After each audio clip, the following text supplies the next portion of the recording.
Baik, bismillahirrahmanirrahim. Assalamualaikum warahmatullahi wabarakatuh. Selamat pagi rekan-rekan sekalian yang mengambil mata kuliah pengantar sistem informasi. Ketemu lagi dengan saya, Andri Bimanugroho. Kita akan melanjutkan materi. Untuk materi kali ini mengenai data flow diagram. Baik, sebelumnya saya ingin mengucapkan taqabbalallahu minna wa minkum, taqabbal ya karim. Minal aidin wal faidin, mohon maaf lahir dan batin apabila ada kesalahan ataupun kekilafan selama kita berinteraksi selama di perkuliahan ini. Oke, baik, mari kita mulai saja perkuliahannya. Baik, hari ini kita akan belajar melanjutkan mengenai sistem analisis. Sistem analisis yang kemarin kita singgung yaitu mengenai bagaimana kita menggambar atau memvisualkan hasil analisisnya dalam sebuah data flow diagram atau DFD. Nah, hari ini apabila Anda sudah menyelesaikan materi hari ini, kita akan mempelajari pertama, bagaimana kita membuat functional decomposition diagram. Kemudian kita menyajikan model business situation using data flow diagram dengan teknik DFD ya. Kemudian kita akan specify proses using decision tree, decision table, and structure English. Ini nanti akan kita pelajari berikutnya minggu depan. Dan selanjutnya juga akan ada belajar mengenai UML atau Unified Modeling Language. Oke, baik. Pertama, ini kita akan menyinggung mengenai requirement modeling. Jadi di stage ini, di stage involve requirement modeling, which is include producing the requirement specification which is describe the system to be developed. Jadi saat kita akan mengembangkan sebuah sistem yang mungkin Anda dalam konteks ini, Anda berperan sebagai sistem analis, maka ada dua hal di sini ya yang bisa Anda kerjakan. Yang pertama, Anda akan menganalisis kondisi yang sudah ada sekarang, yaitu berbasis existing system. Jadi misalkan modelnya sudah ada, Anda bisa pelajari bagaimana flow-nya, bagaimana alurnya, kemudian Anda kembangkan dari situ.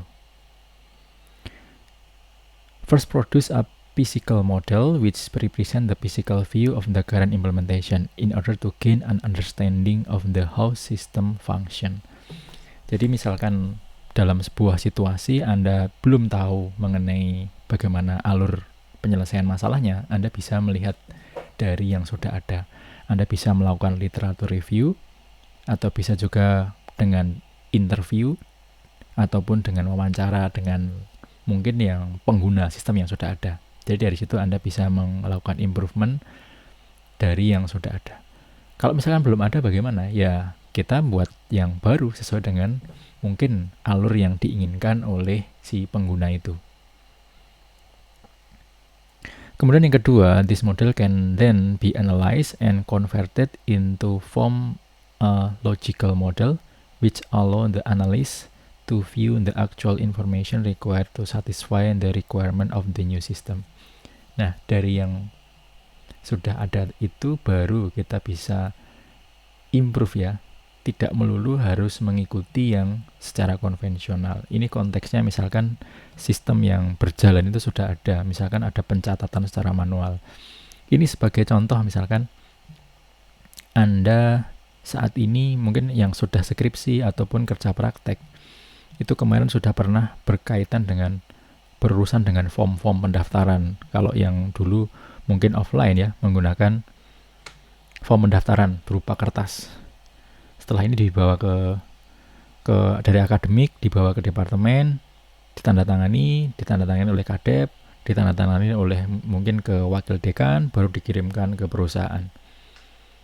Nah, mungkin kalau kita mau mengembangkan sistem serupa, bisa jadi alur prosesnya untuk pengesahan dan lain-lainnya itu diikuti, namun tidak akan ada yang namanya model fisikal. Misalkan, form itu dicetak terus dibawa ke sana, ke sini, seperti halnya manual.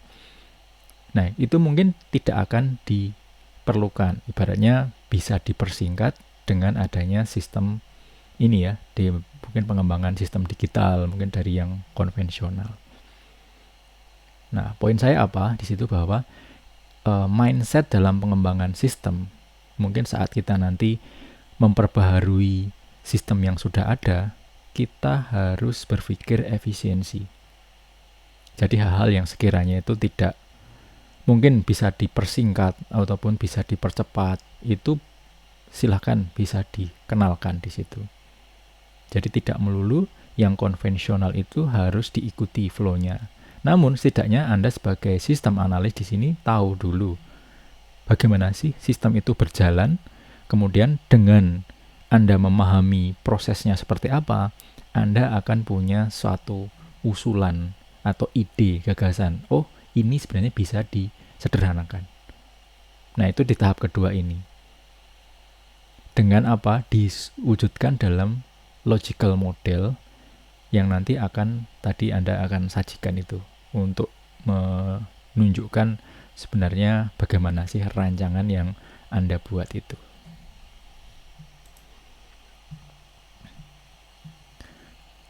To understand the difference between a physical view and logical view. Nah, ini ada dua hal ya, ada physical view dan logical view yang perlu Anda pahami. The physical view represent the actual physical implementation. The system produce a printed invoice, which is then send in the mail to the customer. Jadi physical view itu ya kayak tadi ya, ada form-form yang Anda isi, kemudian di print, kemudian dibawa ke mungkin di email ya, atau mungkin dikirimkan secara fisik kepada mungkin pengguna ataupun yang berkaitan dengan dokumen itu. Kemudian kalau yang logical viewpoint, the system is just communicating invoice detail to the customer. Misalkan dia hanya yang penting diinfokan kepada customer, tidak mempertimbangkan masalah apakah form itu akan dicetak ataukah hanya disajikan dalam bentuk mungkin halaman di usernya, profilnya. Nah, jadi di sini ada dua paradigma pandangan, yaitu physical view di mana tadi ada fisik ya, ada hal yang terlihat. Kalau yang logical view itu hanya fokus pada bagaimana sih sistem itu berjalan. Oh, disampaikan saja kepada customer ataupun pada mungkin klien atau Anda misalkan yang bagian untuk kerja praktek tadi, misalnya ada konteks untuk sistem informasi untuk pengelolaan kerja praktek itu. Nah, ini bagian kiri ini Anda bisa lihat kalau ini layer ya, physical layer, ada conceptual layer dan juga eksternal itu yang terlihat oleh user. Nah, ini dapat dua hal ya, tadi ada physical sama satu lagi konseptual. Physical itu yang terlihat dan konseptual itu yang intinya logical viewpoint itu yang bagaimana sebenarnya aktivitas itu dilaksanakan tanpa mempertimbangkan tadi apakah akan ada cetak atau akan ada dikirim melalui printed itu ya, seperti itu. Kemudian berikutnya itu ada functional decomposition. A major role that system analysis is fact-finding, which include understanding the structure of the organization. This involves investigating the area of study and breaking it down into identify its business process, referred to as top-down decomposition. And this process can be shown in using functional decomposition diagram. Kalau Anda lihat di situ ada namanya seperti organization chart ya, dimana kita bisa lihat breakdown dari top ke down, kemudian di bawahnya itu ada cabang-cabangnya. Nah, ini memudahkan Anda atau memudahkan kita saat kita melakukan analisis sebuah sistem. Mana level-level yang perlu di breakdown, mana yang sudah detail. Ini disebut dengan functional decomposition diagram. Ini perlu Anda pakai. Misalkan tadi ada hierarki atau tataran-tataran yang sekiranya perlu untuk dibuat seperti ini. ini menggunakan pendekatan top down, di mana ya masing-masing ini bisa jadi bisa dipecah lagi ke dalam hal yang kecil, tergantung kompleksitas dari sistem yang akan Anda bangun.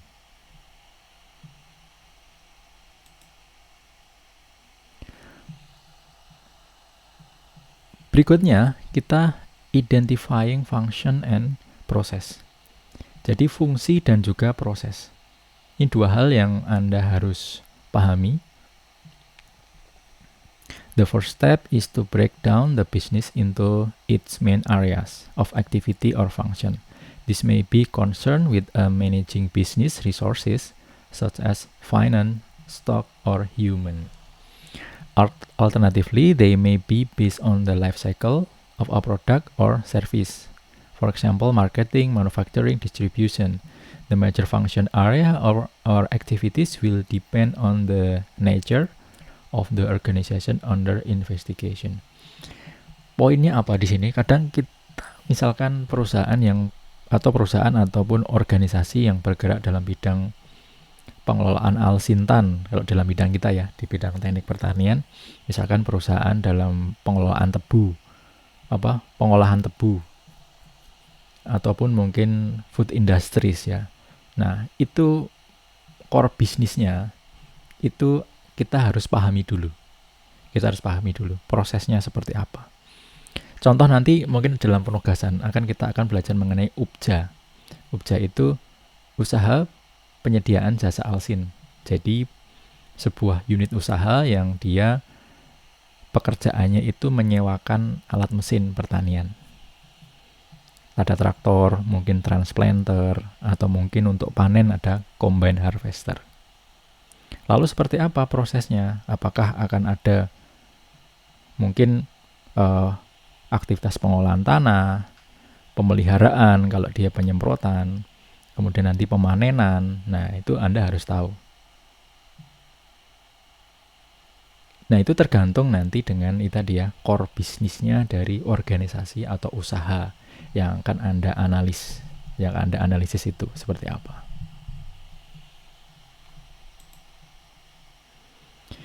Nah, bagaimana kita mengidentifikasi function dan proses itu?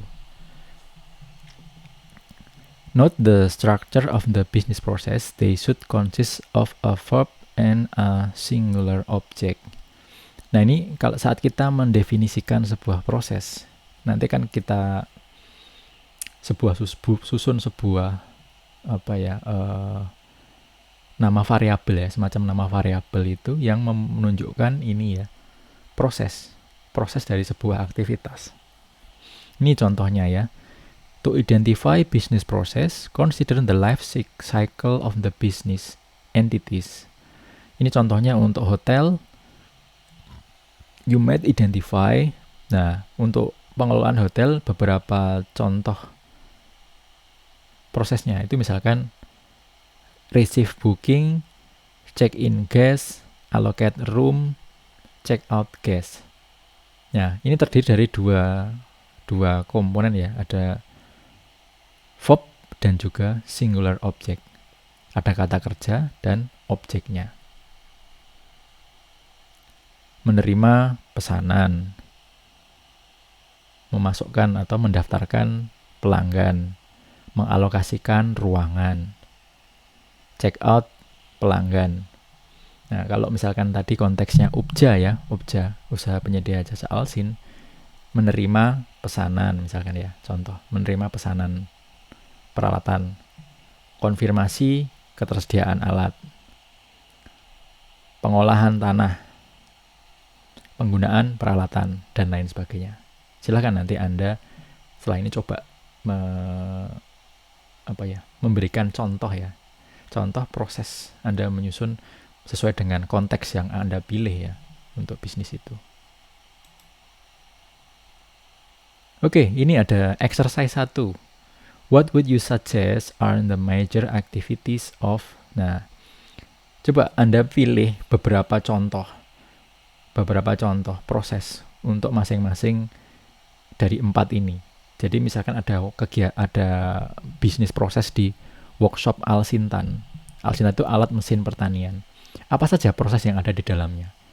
Sebutkan minimal 4 untuk masing-masing ABCD ini dengan peraturan yang tadi. Kemudian yang kedua itu bagian pelayanan data klimatologi. Kalau misalkan Anda pernah mengunjungi BMKG, di sana Anda akan bisa mendapatkan data klimatologi, atau misalkan Anda mau request untuk data dengan range tertentu, coba Anda buat dalam prosesnya seperti apa saja di situ. Yang C itu divisi pengeringan produk pertanian misalkan. Dan D, pengelolaan greenhouse. Nah, ini saya kira sudah mencakup semua KBK yang ada di TPB ini. Coba silahkan Anda buat masing-masing 4 proses yang ada dalam masing-masing bisnis proses ini.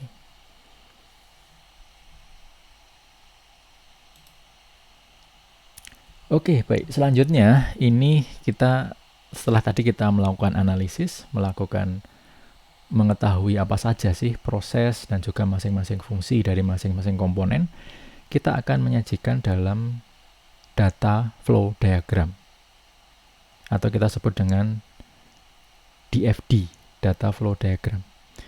Nah, notasinya apa saja yang kita pakai? Ini coba kita akan lihat dulu deskripsinya. To ascertain the requirement of the new system is important to be able to understand how the current system operates.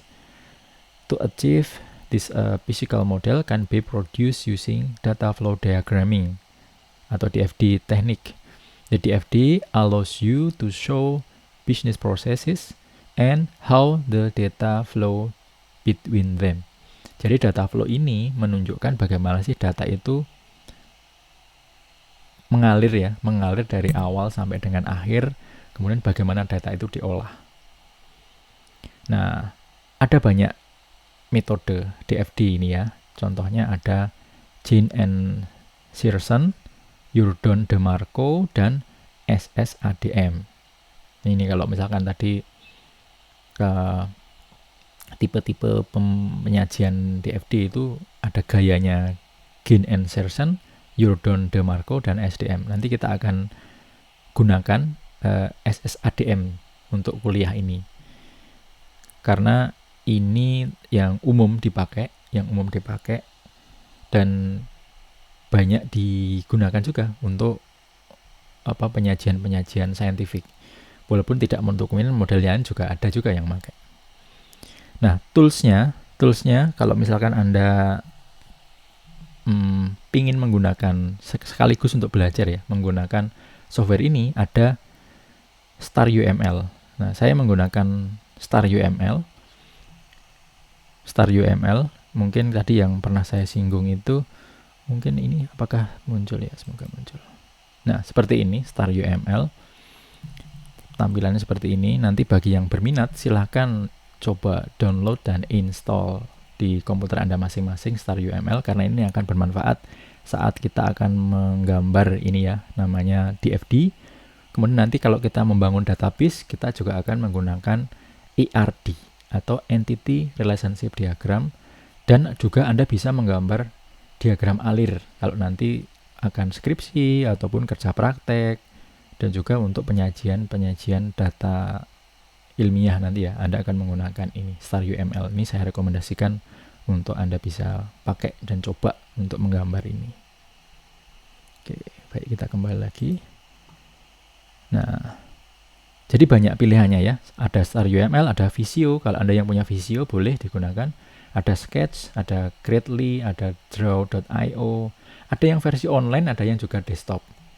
Nah, ini tergantung dari Anda, mana yang Anda prefer. Yang penting Anda paham bagaimana menggunakan dan Anda mampu menyajikan ide-ide Anda itu dalam DFD yang baik dan benar.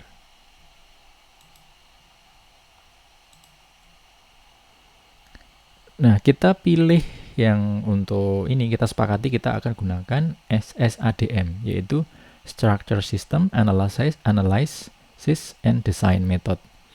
Was a methodology developed for use in the analysis and design of information system and was widely used in UK government project from 1980 80s onwards. Jadi sudah mulai banyak digunakan di UK dan sampai sekarang ini masih banyak dipakai. Bentuknya seperti ini yang sebelah kiri ini.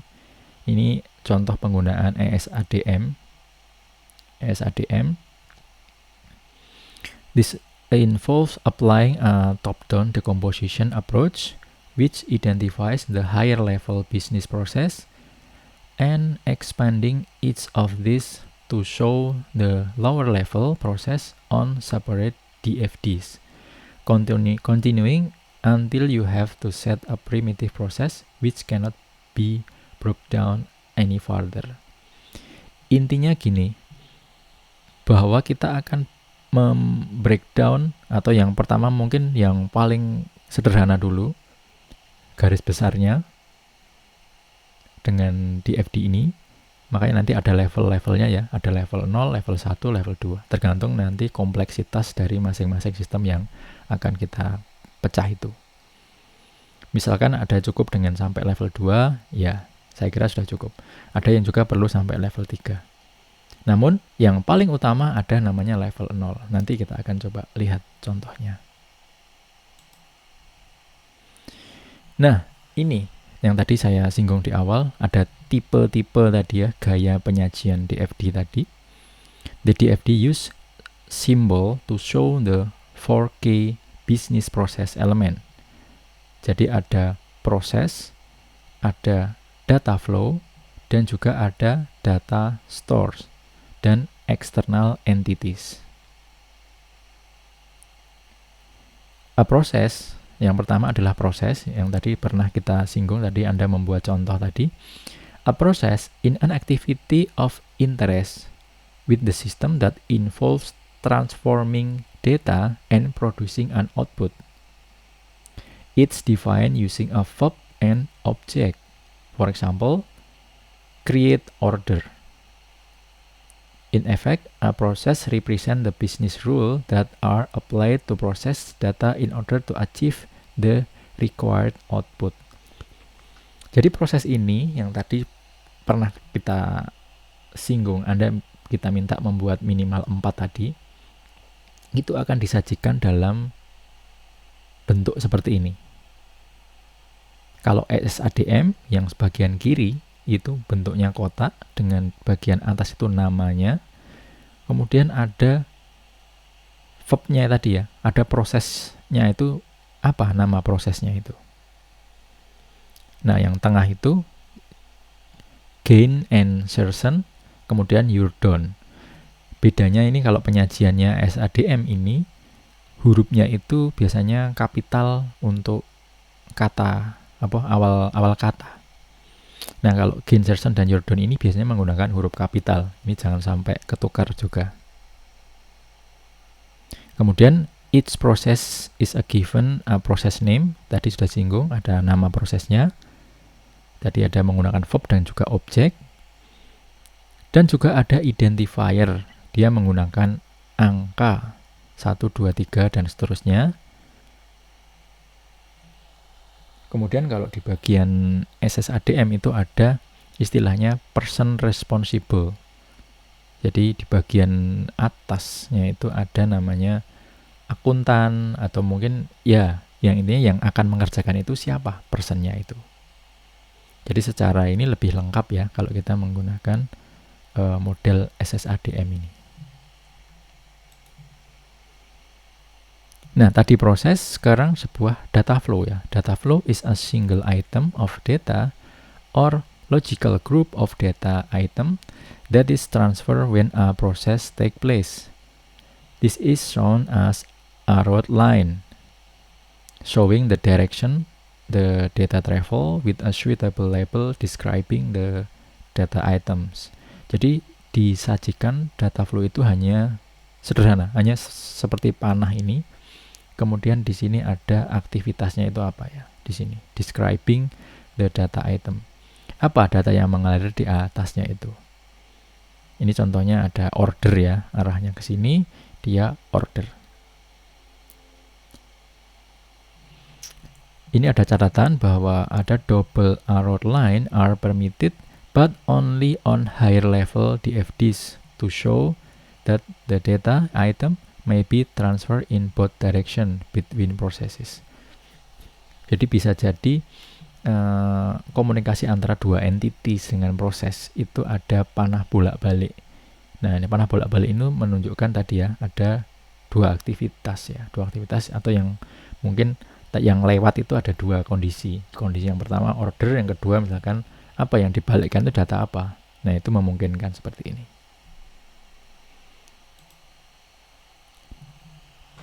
Berikutnya ini adalah data store atau penyimpanan data. Is a set of data items stored and used by one or more process over time. Jadi bentuknya seperti ini, hampir mirip untuk ketiganya. Yang SADM ini ada tipe-tipenya, ada M, nanti ada D, dan ada T. Ini yang Ginserson seperti ini, Jordan seperti ini. Masih menggunakan aturan yang sama. Ginserson dan Jordan menggunakan kapital semua. Kalau ini menggunakan kapital di huruf awal kata. Nah, ini ada di DFD, di SADM ini ada notasi, ada menggunakan M, D, dan T. M ini digunakan untuk non-computerized store atau tempat penyimpanan yang tidak perlu komputerisasi. Misalkan ini paper file, jadi pencatatan secara manual. M itu mungkin kita bisa gunakan istilahnya manually, menggunakan manual. Kemudian kalau T itu represent a transient store. For example, where data resides temporarily just used between two processes. Jadi hanya dia penyimpanan sementara. Mungkin dicatat terus nanti dipindahkan. Nah, bisa jadi seperti itu. Atau mungkin dicatat secara online atau data logger nanti dipindahkan. Itu berarti menggunakan simbol T di sini. Dan yang terakhir, kalau dia menggunakan D atau digital ya mungkin ya, ini represent the data stored is computerized. Its data is stored label includes a unique identifying number. For example, M1, D1, T1. Nah, itu karena nanti supaya tidak bias. Ini sudah disimpan di mana? Karena keunggulan dari kita menggunakan database yang versi online itu supaya apa? Supaya tidak redundant. Jadi tidak terulang. Datanya cukup satu dipakai, bisa dipakai beberapa proses. Contohnya yang paling gampang sekarang sudah penggunaan NIK. Nomor induk kependudukan itu cukup satu induknya dan tidak perlu lagi misalkan harus daftar ini diisi lagi, enggak, cukup satu data yang bisa di-query oleh bareng-bareng pengguna aplikasi. Nah, ini mungkin juga sama. Kita juga nanti akan menghindari redundancy, makanya setiap data itu diberikan notasi ya, notasi. M1, M2, M3 misalkan.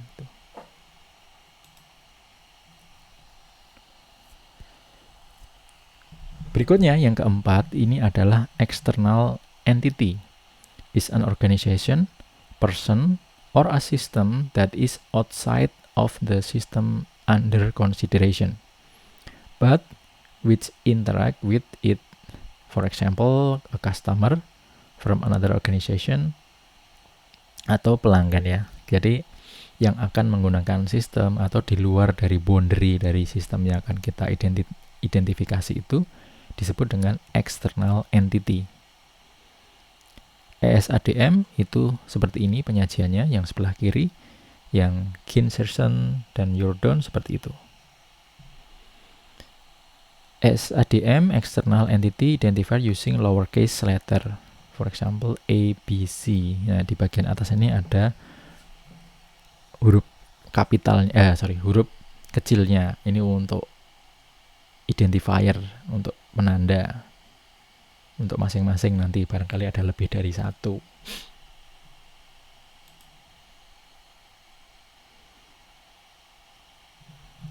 Kemudian, to aid diagram readability, it is permissible to use duplicate data stores and external entities. These duplicate symbol are shown as follow. Jadi kadang kita perlu menggandakan. Kita menggandakan entitas yang sudah ada. Jadi simbolnya itu seperti ini. Kalau digunakan SADM ataupun Ini SADM ya. Jadi ada garis ini, coret seperti ini. Ini menandakan ini adalah duplikat atau copy atau clone-nya ya. Clone. Misalkan kadang kalau satu titik itu dihubungkan dengan banyak garis, nanti akan rumit sekali data flow-nya. Maka kadang perlu dibuat seperti ini, yang menunjukkan bahwa kalau dicoret seperti ini, sebenarnya ini mengarah pada source yang sama atau entitas yang sama. Nanti akan Anda lihat kalau misalkan sudah menganalisis sistem yang agak kompleks, di mana satu source itu diakses banyak orang atau banyak proses, itu pasti akan tumpuk-tumpuk ininya flow-nya itu. Ya, yang perlu diingat dalam labeling ini, Anda harus menggunakan kata kerja dan juga objek tunggal untuk proses tadi yang perlu Anda ingat. Kemudian silakan menggunakan kata-kata yang jelas dan juga punya makna ya, mudah diingat juga, dan merepresentasikan prosesnya. Tadi misalkan contoh pemesanan alat, pemesanan traktor, misalkan penggunaan transplanter, pengembalian order, atau misalkan ya, yang lain-lain itu harus make sense ya, harus nyambung dengan proses yang berjalan. Kemudian tadi ada gain insertion dan your down, ini menggunakan uppercase, dan untuk SADM itu menggunakan lowercase dan dia hanya kapital di awal huruf. Nah, ini harus konsisten dalam penggunaannya. Kalau Anda menggunakan yang SADM, ya semua harus SADM. Jangan dicampur-campur. Walaupun nanti saat Anda menggunakan Star UML itu bisa jadi modelnya itu agak berbeda dari yang saya jelaskan ini. Namun kalau Anda konsisten menggunakan Star UML itu insya Allah mudah dipahami ya.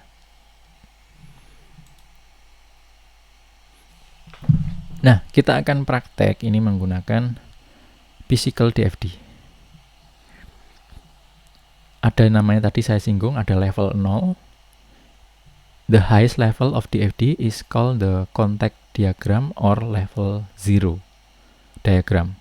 This shows the area of activity being investigated and use only one process symbol, which is represent the area of system and all the external entities which interact with it. Jadi level 0 ini sangat simpel sekali dan hanya menunjukkan satu proses utama dari aktivitas itu. Only one process symbol. Prosesnya hanya satu di situ. Diagram 0 atau level 0-nya. Kalau itu sudah Anda ketahui, Anda peroleh, kemudian di breakdown lagi ke dalam level 1 ini ya. The next level down is referred to as level 1.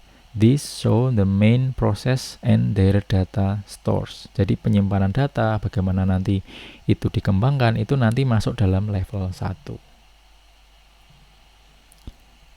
Kemudian ada berikutnya level 2. If any of these process are further decomposed, their sub-process will appear on a level 2 diagram and so on.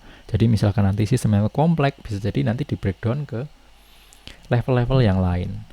Namun apabila sampai level 2 ini sudah cukup, ya saya kira sudah cukup, tergantung dari kompleksitasnya. Nah, ini contoh ya, kita contoh bagaimana menggambar DFD, data flow diagram, untuk level 0. Tadi level 0 kuncinya satu ya, hanya satu proses di situ, yang merupakan inti dari sistem ini ya, kerjaan dari sistem ini. A university loans equipment, for example, video camera to student on a submission of a booking form containing a detail of what is required. The university technician check the item availability against the inventory list before issuing the item with a loan receipt to the student. Nah, jadi seperti ini gambarnya. Sebelah kiri itu student dengan identifier I, kemudian dia melakukan booking form. Jadi yang mengalir ke proses ke technician itu, prosesnya itu di handle oleh technician. yang mana prosesnya itu issue equipment. Data yang mengalir ada booking form. Setelah itu, technician itu akan mengecek dari inventory list availability atau ketersediaan. Apakah alatnya ada, apakah alatnya siap, apakah alatnya rusak, atau yang lain-lainnya. Nah, itu infonya itu availability itu dari M1 menuju ke proses itu. Kemudian si technician itu mengembalikan atau menyerahkan loan receipt, tanda peminjaman kepada student. Seperti ini, proses utamanya, ini level 0. This DFD is interpreted as a student booking form enter the system as an input on the issue equipment process, which is carried out by the technician. This process involves reading the booking form data and then checking the inventory list, which is obtained from the data store, an input on the process in order to check the request item availability. Nah, ini tadi ya, sampai jelaskan tadi. Nah, yang kotak ini menunjukkan batasan ya. Higher level process or system being modeled, although the external entity student is beyond the boundary it interact with the process directly. Jadi saat kita membuat level 0 ini, kita batasi kotaannya ini, menunjukkan bahwa ini adalah yang level tertinggi, yang merupakan proses dari sistem yang kita analisis ini. Dan ini kita anggap ini adalah yang eksternal ya, student ini.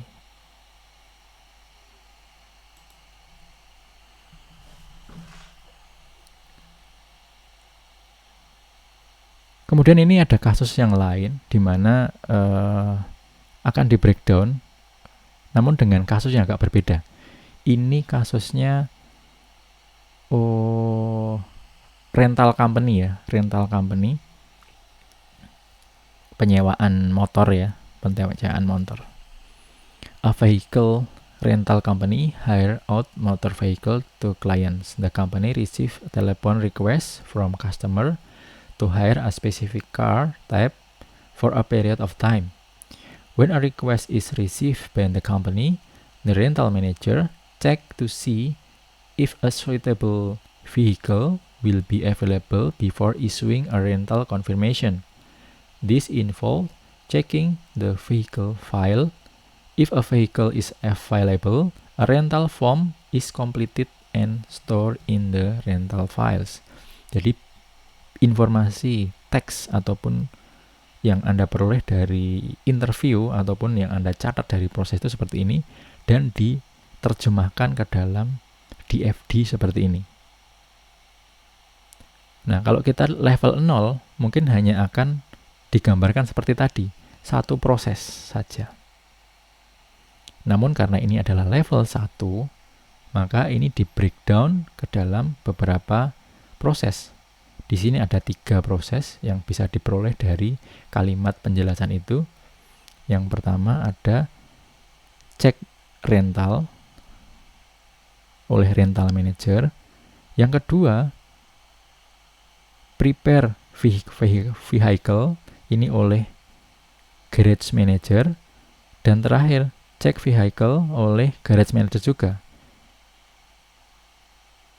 Ini kaitannya dengan pengembalian ini. Yang bawah ini peminjaman yang nomor 2. Yang ketiga, ini pengembalian dari kendaraan yang sudah dipinjam itu, apakah dalam keadaan baik atau tidak. Nah, masing-masing proses ini ada flow yang mengalir. Tadi disebutkan di awal bahwa si klien itu pertama nelpon dulu ke rental manager, dia ngecek ke dalam pencatatan kendaraan ini, ada nggak kendaraannya? Oh, ada. Kemudian dia memberikan konfirmasi ke klien. Nah, dari si klien ini, kemudian saat yang sama ini ya, rental manager ini akan mencatat ini rental form ini masuk dalam M2 rental file, dan akan diambil infonya rental form copy ini ke garage manager, sehingga dia akan memberikan rental form copy kepada klien ini.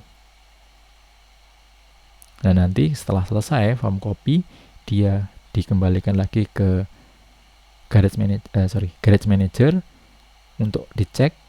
Kemudian ini return details, ini saat pengembalian nanti dicatat lagi di vehicle file ini. Misalkan dikembalikan dalam keadaan baik, lengkap, tidak ada kerusakan, atau misalkan keadaan rusak. Nah, itu nanti dicatat di sini. Ini adalah bisnis proses yang diterjemahkan dalam DFD. Ini khususnya untuk level 1 ya. Jadi sudah agak detail dibandingkan dengan level 0. Note, the physical DFD is called because it shows the physical nature of the data object. For example, order form, sales folder, etc. Jadi ini namanya physical DFD, atau berdasarkan tadi ya, form-form yang terlihat ataupun nanti bentuk fisik dari dokumen-dokumen yang mungkin mengalir ya dalam masing-masing proses itu.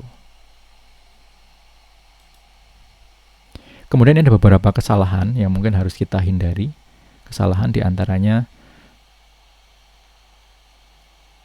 direct interaction between external entities is not permitted. This must be via the process if required. Jadi kalau entity dengan entity itu tidak bisa, harus ada proses di dalamnya. Sama di sini ya. Entity langsung nyimpen itu tidak bisa. External entity langsung ke store, data store penyimpanan ini tidak bisa. Harus ada proses. Yang sama juga penyimpanan ke penyimpanan itu juga tidak memungkinkan. Di dalamnya harus ada proses. Berikutnya kesalahannya adalah a black hole. Jadi semua masuk ke dalam proses ini, namun tidak ada outputnya. Data must be transformed by a process. There must be an output to a data store, another process to an external entity. Jadi dalam proses ini harus ada outputnya ini. Tidak boleh ada yang hilang. Harus ada outputnya. Input, proses, output. Ini juga tidak boleh define intervention. In order for data to be output from a process, some data must be input. Jadi dalam proses ini harus ada inputan datanya apa. Flow-nya harus ada. Tidak boleh dari proses ini tiba-tiba keluar angka.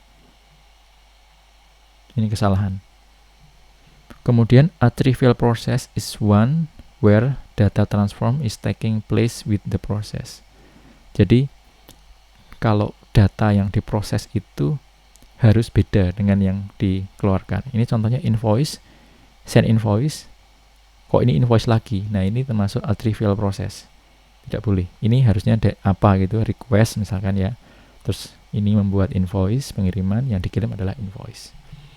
Oke, jadi ini beberapa kesalahan yang harus dihindari mungkin saat kita menyusun DFD ya, data flow diagram. Baik, ini terakhir tadi yang pertama ada exercise 1. Yang kedua ini adalah kita latihan untuk buatlah sebuah data flow diagram untuk pencatatan aktivitas dalam pengelolaan alat mesin pertanian di usaha penyediaan jasa Alsintan atau UPJA. Ikuti tahapan berikut. Jadi yang A itu Anda harus mendefinisikan proses utama yang ada dalam aktivitas UPJA tersebut. Ya, minimal 3 atau 4 Anda bisa sebutkan. Aktivitasnya apa? Prosesnya itu ya, tadi ya proses. Kemudian Anda lengkapi proses dan pencatatannya boleh menggunakan tipe M, D, atau T. Sesuai dengan skenario yang Anda pilih. Silakan Anda definisikan skenario bagaimana proses pencatatannya. Yang ketiga, Anda wujudkan dalam DFD lengkap dengan style SSADM. Kita sepakati kita akan menggunakan style SSADM untuk penyajian DFD-nya. Dan terakhir, keempat, Anda jelaskan bagaimana sih bisnis proses lengkapnya dengan DFD yang Anda sajikan itu. Berikan uraiannya. Kemudian terakhir, apabila ada yang belum Anda pahami terkait dengan proses bisnis di UPJA, Anda bisa cari literatur mengenai UPJA, atau kalau misalkan kesulitan, Anda juga bisa asumsikan dengan penjelasan yang logis tentunya ya, semampu Anda. Karena itu belum bisa jadi nanti akan kita gunakan untuk improvement ke depan. Jadi untuk mengukur bagaimana Anda memahami dari materi penggunaan DFD ini. Oke, baik. Jadi tugas ini akan dikumpulkan via elok sesuai dengan waktu pengerjaan. Mungkin kita batasi sampai dengan dini hari. Oke, baik. Terima kasih atas perhatiannya untuk perkuliahan mengenai data flow diagram ini. Harapannya Anda memperoleh sebuah pemahaman mengenai analisis sebuah sistem. Kemudian Anda bisa menyajikan bagaimana hasil kajian mengenai proses, mengenai penyimpanan data, flow-nya itu Anda bisa sajikan dalam format yang standar, yaitu penggunaan data flow diagram. Baik, kita akhiri untuk perkuliahan pada pagi hari ini. Billahi taufiq wal hidayah. Assalamualaikum warahmatullahi wabarakatuh.